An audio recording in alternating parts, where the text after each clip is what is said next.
कि गजानन मुझे ज़िंदगी में माँ बनकर नहीं रहना है, मुझे भी सांप की माँ बनना है करके।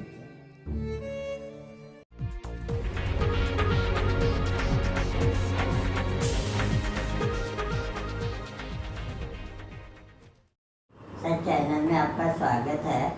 सर आज आप शिल्पी है जौनपुर नागपुर के, आप यहाँ तक पहुँचे हैं, आप कैसे यहाँ तक पहुँचे हमारे दर्शकों को थोड़ा बताइए। मेरा वैसे तो एक छोटा गांव जो आटपाड़ी तहसील करके है, वहाँ पर बनपुरी नाम का मेरा गांव है। छोटा गांव है जहाँ ग्राम पंचायत है, तलाटी, ग्राम सेवक, ऐसा एक छोटा माहौल वाला गांव। वास्तव में मैं यहाँ कैसे पहुँचा, इसकी प्रेरणा स्रोत तो मेरी माँ है।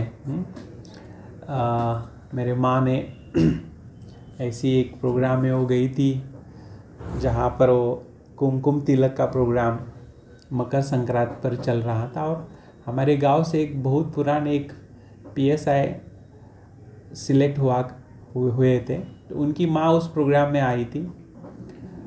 तो अंदर आ गई छोटे से हॉल में गांव के, तो उनको जो मान सम्मान मिला, सब वहाँ की माता है उनको चेयर बैठने को दे दी। कोने में बैठकर मेरी ये माँ सब देख रही थी। तो ये सब प्रोग्राम ख़त्म होने के बाद वो घर आई, मुझे उसने पास बुलाया और बोली कि गजानन मुझे ज़िंदगी में माँ बनकर नहीं रहना है, मुझे भी सांप की माँ बनना है करके। तो तब मैं छोटा था, 11वीं 12वीं में। तो ये जहन में दिल में कहा, तो मेरे माँ के सेंटेंस मैंने छुपा के रखे थे।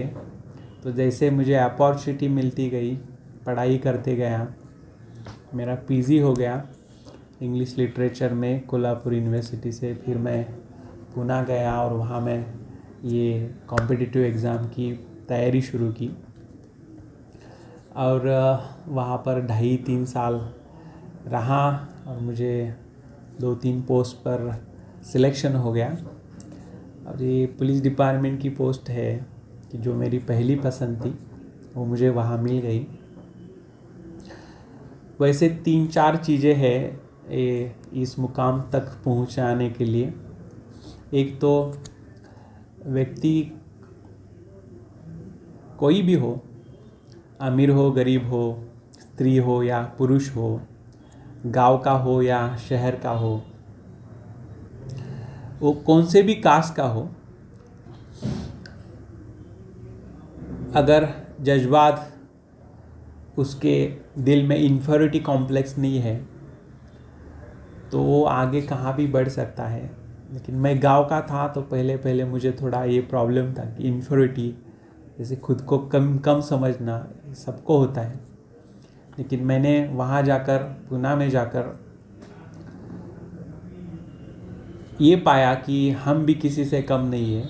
अगर गांव के हैं तो भी कोई बात नहीं है, और पढ़ाई करते रहें और पॉजिटिविटी से पढ़ाई करते रहें। सकारात्मकता जिसको कहते हैं, जिसके जहन में पॉजिटिविटी है, नकारात्मक को वो हराता है तो वो आगे बढ़ता है। तो कभी भी दिमाग में ये ख्याल नहीं आया कि मैं फेल हो जाऊंगा। मैंने अपने खुद के मोटिवेशन के लिए, खुद को सेल्फ मोटिवेट करने के लिए मैं बहुत सारे बुक्स भी पढ़ता रहा, उसमें से प्रेरणाएं लेता रहा, मेडिटेशन करता था। Meditation is nothing but a self realisation होता है। उसमें भगवान को याद करने का तरीका भी होता है। भगवान को याद करना माना क्या कि वो जो अच्छाई के मार्ग पर हमें चलाता है, उसको याद करते रहना, और उससे क्या होता है, ऑटोमेटिक अपने एक नैतिक बल आता है, मॉरल ताकत कहते, पावर होते कहते, वो आती है। और हमें कौन फिर फेल करेगा, वो जो है ना, वो अपने जहन में आता है। कार्य करते रहे, कर्तव्य करते रहे। और पढ़ाई जब हम करते थे तो हमने कभी भी किसी को दुख देने की या दुष्कर्म करने की, किसी से नाराज़गी का, या जो यूथ दिमाग में बहुत सारी बातें होती है कि उस तरफ हम खींचे नहीं, वो पॉजिटिविटी से हम आगे बढ़ते रहें। तीसरी चीज़ थी, जैसे मैंने बताया कि अपने इन्फीरियरिटी कॉम्प्लेक्स को हटाया, पॉजिटिविटी से आगे बढ़ते रहें। मैं अगर पास नहीं होऊंगा तो कौन पास होगा, ये दिमाग में मैंने लाया। और प्रयास जो थे, बोलते हैं कि प्रैक्टिस मेक्स मैन परफेक्ट, लेकिन प्रैक्टिस अगर गलत दिशा से हो तो हमें वो गलत दिशा तक मंजिल तक नहीं पहुंचेंगे हम। लेकिन प्रैक्टिस कैसा होना चाहिए, परफेक्ट प्रैक्टिस। तो perfect practice makes man perfect. तो पढ़ाई में हमें क्या करना चाहिए, एक बार एग्ज़ाम कौन सी देनी है, उसमें कौन से क्वेश्चन आते हैं, उसका पूरे क्वेश्चंस पेपर को इकट्ठा लेकर उसका एनालिसिस किया, स्टडी मटेरियल को इकट्ठा किया। एक बार इकट्ठा किया, उस पर स्टैंप लगाया, तो स्टडी मटेरियल थोड़ा भी एक भी बदला नहीं, वही स्टडी मटेरियल के साथ रहा। और स्टडी में हम बचपन से जानते हैं, फर्स्ट स्टैंडर्ड से, कि पढ़ाई किसी को अच्छी नहीं लगती, लेकिन पढ़ाई के बिना तो ये मिलता नहीं। तो पढ़ाई बोर लगती है, तो उसको इंटरेस्टिंग बनाने के लिए तो हमने वो पढ़ाई में कुछ अलग से ऐसे प्लानिंग किए कि वो पढ़ाई हमें इंटरेस्टिंग लगे। याद करने के मेमोरी टेक्निक्स अलग अलग सीखे, जिस टेक्निक्स के कारण उस पढ़ाई में हमने मज़ा लिया। और कब मैं पढ़ाई के लिए बैठता हूँ ऐसा लगता था सुबह सुबह, तो ये पढ़ाई को इंटरेस्टिंग किया। और एग्ज़ाम जब आती थी तब बहुत लोगों को एक प्रॉब्लम होता है कि एग्ज़ाम देने के लिए हम बैठे तो पसीना आता है, हार्ट बीट्स बढ़ने लगते हैं, मैं कर पाऊँगा या नहीं पाऊँगा। ऐसा कुछ भी नहीं हो, इसलिए रोज़ रेगुलर थोड़ा एक्सरसाइज करना, मेडिटेशन करना, लोगों के साथ अच्छा व्यवहार करते रहना और अपने आप को पॉजिटिव रखने के लिए पॉजिटिव इनपुट देते रहना, माना अच्छा देखना, अच्छा पढ़ना, अच्छा सुनना, ये मैं करता रहा। तो एग्ज़ाम देते समय भी कोई भी सिली मिस्टेक्स हमसे न हो, उस पर ध्यान देते हुए अच्छे एग्ज़ाम्स दे दिए और उसमें मैं पास होता गया। और जो मुझे चाहिए थी, अपने पसंद की वर्दी हमें एक दिन मिल गई, वो रिज़ल्ट बाहर आ गया और मैं आपके सामने बैठा हूँ पुलिस डिपार्टमेंट में, दिल से लोगों की सेवा कर रहा हूँ। सर, आप जब डीसीपी बने तो आपकी माता जी का जब सपना पूरा हुआ तो माता जी का पहला रिएक्शन क्या था आपके प्रति? जब ये रिज़ल्ट हमारा आया तो ऐसे में पहले सब इंस्पेक्टर का रिज़ल्ट आ गया।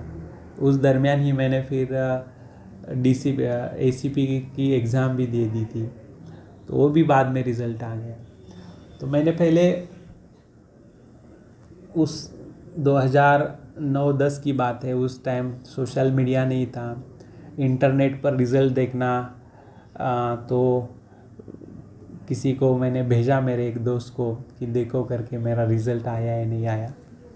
तो मेरा नंबर वो लेकर गया, तो मैं वहाँ पुणे में एक ऐसे ही NGO में एक मठ था, वहाँ पर रह रहा था। तो 5 मिनट 10 मिनट उसका कुछ कॉल ही नहीं आया। छोटे छोटे फ़ोन होते थे, 15 मिनट हो गए, 20 मिनट हो गए, 25 मिनट हो गए, तो उसका कॉल ही नहीं आया। तो मुझे लगा कि जैसा औरों का होता है वैसा मेरा भी हो गया, और वो मुझे निगेटिव मेरा रिज़ल्ट देने के लिए वो फ़ोन नहीं कर रहा, वो नहीं चाहता कि मैं फ़ोन करूँ कर।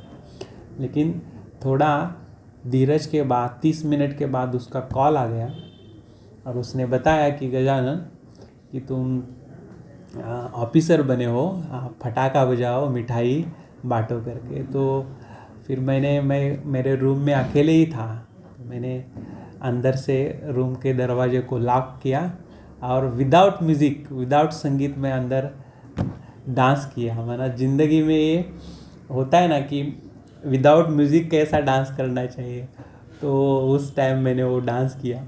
मैं चाहता हूँ आपके माध्यम से कि आपके जीवन में भी ऐसा प्रसंग आए, ऐसा मोमेंट आए कि जिस मोमेंट में आप विदाउट म्यूज़िक डांस किए। तो पहला फ़ोन मैंने मेरे माताजी को किया। तो आप पाओगे कि अभी भी हो कि दुनिया की सबसे नसीब वाली, भाग्यशाली या वो सबसे द हैप्पीएस्ट माँ कौन सी हो, तो मैं हमारी माँ है। ज़्यादा पढ़ी लिखी नहीं है, लेकिन उसमें पॉजिटिविटी, उसके संस्कार हमारे में उसने वो दिए हैं, वारसा करके उसने कष्ट करके हमें बड़ा किया। तो उसको रिज़ल्ट के टाइम ही नहीं, लेकिन कर्तव्य पथ पर अभी चल रहे हैं कि हर बार कहाँ ना कहाँ आप जैसे लोग हमारी कहाँ अच्छे कामों की न्यूज़ देते हैं, या वो फिर या अखबार में कुछ आता है तो वो देखती है, कोई लोग उसको दिखाते हैं, कोई स्टेटस पर रखते हैं, तो वो एकदम फूल जाती है कि अपना मेरा बेटा है और वो देश के लिए, समाज के लिए कुछ कर रहा है। तो उसको हमेशा वो खुशी रहती है और वो बहुत प्यार से, ताकत से, अभिमान से लोगों को बताती है कि मेरा बेटा है कि जो काम कर रहा है। हमारे चैनल को सब्सक्राइब करें और बेल आइकन दबाना ना भूलें।